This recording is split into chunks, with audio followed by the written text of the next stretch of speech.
Video like जरूर कर लीजिए और ऐसे वीडियो लगातार फ्री में पाने के लिए चैनल को तुरंत सब्सक्राइब कर लीजिए और बेल आइकन को जरूर टैप कर लीजिए ताकि आगे भी सारे वीडियो आपको मिलते रहे। यूट्यूब में फॉलो करते हैं तो प्लीज ये वाला फ्री टेलीग्राम चैनल जरूर ज्वाइन कर लीजिएगा। सारे नोटिफिकेशन सारे अपडेट यहीं पे आते हैं, ध्यान रखिए। नमस्कार दोस्तों, स्वागत है आपका सी सेट प्रिपरेशन के इस यूट्यूब चैनल पर। आज की इस वीडियो में हम लोग आरओ री एग्जाम के लिए रीजनिंग के टॉप 5 कॉन्सेप्ट की सीरीज में एक और महत्वपूर्ण क्लास का डिस्कशन करेंगे, जिसमें 5 बेहतरीन प्रश्नों को देखेंगे जिस पर आधारित प्रश्न पेपर में देखने के लिए मिल सकते हैं। तो चलिए शुरू करते हैं आज के इस इंटरेस्टिंग सेशन को। इससे पहले आप वीडियो को लाइक कर दीजिएगा और चैनल पर अगर पहली बार विजिट किए हैं तो सब्सक्राइब करना ना भूलेगा। दोस्तों, अगर आप यूपी पीसीएस या फिर यूपी ट्रिपल एससी या किसी भी एग्जाम की कंप्लीट और सिलेक्शन वाली प्रिपरेशन करना चाहते हैं तो इसके लिए आप स्टडी फॉर सिविल सर्विसेज के पेड कोर्सेज को ज्वाइन कर सकते हैं। पेड कोर्सेज के बारे में अतिरिक्त जानकारी प्राप्त करने के लिए नीचे स्क्रीन पर जो नंबर दिख रहे हैं आप इनमें से किसी भी नंबर पर कॉल या व्हाट्सएप कर कोर्स की जानकारी ले सकते हैं।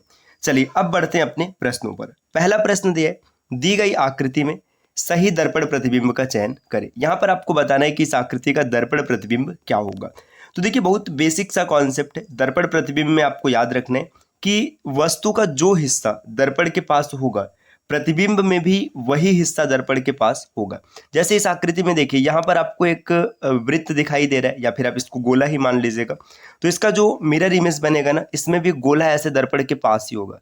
गोला दर्पण के पास होने का मतलब है गोला यहाँ पर बनेगा। देखिए, ये उत्तर में शामिल हो सकते हैं, ये नहीं शामिल हो पाएगा क्योंकि गोला यहाँ पर नहीं है, ये भी नहीं शामिल हो पाएगा क्योंकि गोला यहाँ पर नहीं है। अब देखिए, या तो उत्तर ए होगा या तो डी होगा। इसके बाद देखिए आकृति को और ध्यान से देखिएगा। अब देखिए, ये जो ऊपर वाली ये आकृति बन रही है आयत के जैसी, तो यहाँ पर ये आयत की जैसी आकृति बनेगी। अब देखिए, इसमें आयत है, ये आंसर हो सकता है। इसमें एक सीधी रेखा दिया, मतलब ये उत्तर नहीं होगा। 3 विकल्प अगर एलिमिनेट हो गए तो ऑप्शन ए ही इस प्रश्न का सही उत्तर होगा। कितनी आसानी से आपने इसको कैलकुलेट कर लिया, आप आसानी से उत्तर निकाल पाए। देखिए, मिरर इमेज निकालने के लिए ना जो अंग्रेजी वर्णमाला है वो कैपिटल लेटर और स्मॉल लेटर सबकी आप प्रैक्टिस कर लीजिएगा। जैसे देखिए, कैपिटल लेटर ए इस प्रकार से लिखा है तो इसका मिरर इमेज ये ऐसे ही होगा। अगर बी लिखेंगे तो बी का मिरर इमेज ये हो जाएगा। अगर सी लिखा जाएगा तो सी का मिरर इमेज कुछ इस प्रकार होगा। डी होगा तो डी का मिरर इमेज कुछ इस प्रकार बनेगा। ठीक, ये चीज़ है। तो ये चीज़ आपको याद रखना है। अगर आप इस तरीके से चीज़ों को सही से सेट कर पाएंगे तो आसानी से आप चीज़ों को कैलकुलेट कर लेंगे। ठीक, अगले स्लाइड पर आते हैं। नेक्स्ट यहाँ पर दिया, यदि O बराबर 20 है और LIT बराबर 46 है तो समान कूट भाषा का प्रयोग करके PIG को किस प्रकार से कूटबद्ध किया जाएगा। देखिए, O की प्लेस वैल्यू कितनी होती है? 15 होती है, लेकिन 15 न लिख करके ये 20 लिखा गया, इसमें 5 का इजाफा किया गया। PIG LIT, L की प्लेस वैल्यू देखेंगे, L की प्लेस वैल्यू 12 होती है। I की प्लेस वैल्यू अगर आप देखेंगे तो I की प्लेस वैल्यू 9 होती है और T के प्लेस वैल्यू की अगर बात करेंगे तो ये 20 होता है। इन तीनों को अगर आप आपस में जोड़ेंगे तो 12 और 9 21 और 20 41 हो जाएगा। 41 न लिख करके 46 लिखा गया, मतलब यहाँ पर 5 अतिरिक्त करके लिखा जा रहा है। अब PIG की अगर बात करेंगे तो P की प्लेस वैल्यू 16 हो जाएगी, I की प्लेस वैल्यू 9 हो जाएगी और G की प्लेस वैल्यू 7 होता है। 9 7 16, 16 और 16 32 बनेगा। यहाँ पर 32 आ रहा है, लेकिन 32 में आप क्या करेंगे, 5 अतिरिक्त करके लिखेंगे तो 32 और 5 37 होता है। तो 37 इस प्रश्न का सही उत्तर बनेगा, जो कि विकल्प ए में है। अगले प्रश्न पर आते हैं। नेक्स्ट तीसरा प्रश्न यहाँ पर दिया, एक बिक्री में साड़ियों की कीमत ₹700 प्रत्येक, जबकि सैंडल की कीमत ₹500 प्रत्येक निर्धारित की गई है। मतलब अगर आप साड़ी खरीदेंगे तो आपको 700 रुपये देना पड़ेगा और सैंडल खरीदेंगे तो 500 रुपये देना पड़ेगा। एक महिला ने दोनों वस्तुओं पर कुल 3800 रुपये खर्च किए। महिला ने क्या किया, दोनों वस्तु खरीदा, साड़ी भी खरीदी और सैंडल भी खरीदी। 3800 रुपये उसने खर्च कर दिया। उसके द्वारा खरीदी गई साड़ियों की संख्या बताइए। औरत ने कितनी साड़ी खरीदी आपको ये बताना है। तो ये प्रश्न ज़्यादा बेहतर होगा कि आप hit and trial of method से सॉल्व कर लीजिएगा, आसानी से आप चीज़ों को कैलकुलेट कर पाएंगे। यहाँ पे साड़ियों की संख्या पूछा जा रहा है। मान लीजिए अगर महिला एक साड़ी खरीदती तो एक साड़ी खरीदने में कितने रुपए खर्च होता है, 700 रुपये। अब इसके पास 3100 रुपये बचता, तो 3100 रुपये में ये सैंडल नहीं खरीद पाएगी क्योंकि भाई 500 का एक मिल रहा है और पूरा पैसा खर्च करना है। 6 खरीद लेगी फिर भी 100 रुपये बचा रहेगा, मतलब ये उत्तर नहीं हो सकता। अगर महिला ने 3 साड़ी खरीदा तो 7 त्रिक 2100 रुपये इसने खर्च कर दिया। अब इसके पास कितना बचा है, 1700 रुपये बचा है। तो 1700 रुपये में भाई ये 3 सैंडल खरीदेगी फिर भी 200 बचेगा, तो ये भी उत्तर नहीं हो सकते। अगर महिला ने 4 साड़ी खरीदा होता तो 7 चौका 2800 रुपये खर्च होते और उसके बाद उसके पास कितने रुपए बचते, 1000 रुपए बचते, तो 1000 रुपए में 2 सैंडल खरीदती, ये ऑप्शन हो जाएगा। ठीक, आगे देखिए, अब ये हो गया तो ये भी नहीं होगा, आप चाहे तो चेक कर सकते, अगर महिला 2 साड़ी खरीदेगी तो 1400 रुपये खर्च हो जाएगा। इसके बाद उसके पास 2400 रुपये बचेंगे, 2400 रुपये में 4 सैंडल खरीदने के बाद भी उसके पास 400 बचेगा, तो ये भी एलिमिनेट हो गया। तो ऐसे प्रश्न आप याद रखिएगा कि हिट एंड ट्रायल से अगर सेट करेंगे तो आप जल्दी बना पाएंगे। महिला ने 4 साड़ी खरीदा और उसके बाद 2 सैंडल खरीदा, 3800 रुपये खर्च हो गए। अगले स्लाइड पर आते हैं दोस्तों। अगर आप यूपी पीसीएस 2025 की कंप्लीट और सिलेक्शन वाली प्रिपरेशन करना चाहते हैं तो आप स्टडी फॉर सिविल सर्विसेज के 55 टेस्ट सीरीज को फॉलो कर सकते हैं। प्राइस मात्र 2399 रुपये। देखिए, एग्जाम होना है 12 अक्टूबर को, अभी आपके पास पर्याप्त समय है।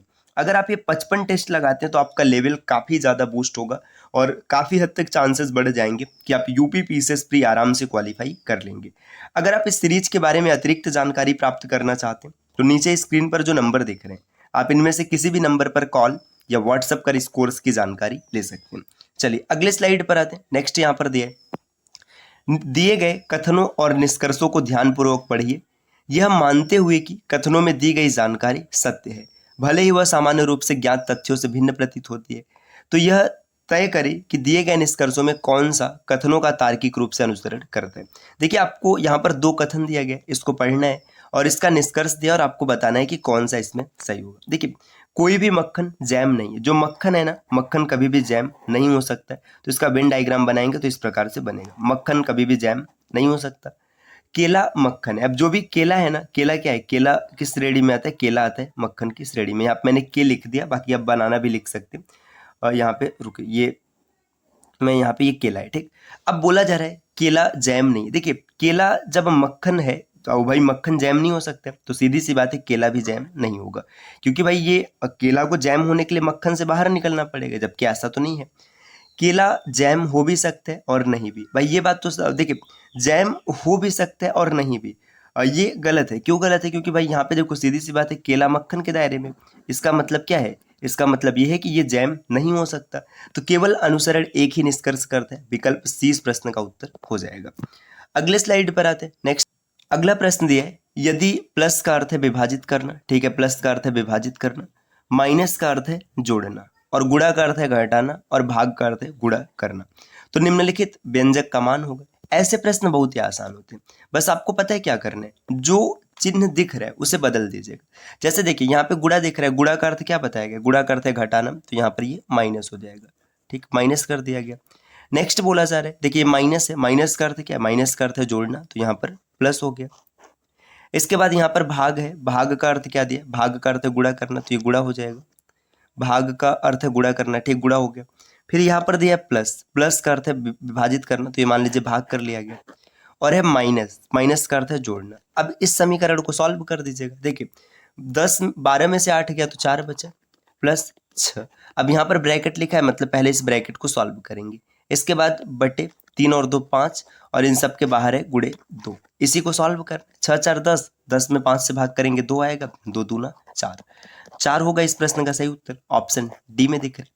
अगले स्लाइड पर आते हैं। नेक्स्ट यहाँ पर दिया है, उस संख्या युग्म का चयन कीजिए जिसमें 2 संख्याएं ठीक उसी प्रकार संबंधित है जैसे प्रश्न में दी गई संख्या युग्म की 2 संख्याएं आपस में संबंधित है। तो इस प्रश्न का सही उत्तर क्या होगा, आप कमेंट करके जरूर बताइएगा। दोस्तों, अगर आपको वीडियो पसंद आया हो तो लाइक करना ना भूलेगा। इस प्रकार के वीडियो लगातार प्राप्त करने के लिए आप चैनल को सब्सक्राइब कर सकते हैं। और अगर आप UP PCS, RO, UP triple SC जैसे एग्जाम की कंप्लीट और सिलेक्शन वाली प्रिपरेशन करना चाहते हैं तो स्टडी फॉर सिविल सर्विसेज के पेड कोर्सेज को फॉलो कर सकते हैं, जिसके लिए नीचे स्क्रीन पर दिख रहे किसी भी नंबर पर आप कॉल या व्हाट्सएप कर जानकारी ले सकते हैं। मिलते हैं आपसे अगले वीडियो में कुछ नए और इंटरेस्टिंग इन्फॉर्मेशन के साथ, तब तक के लिए नमस्कार।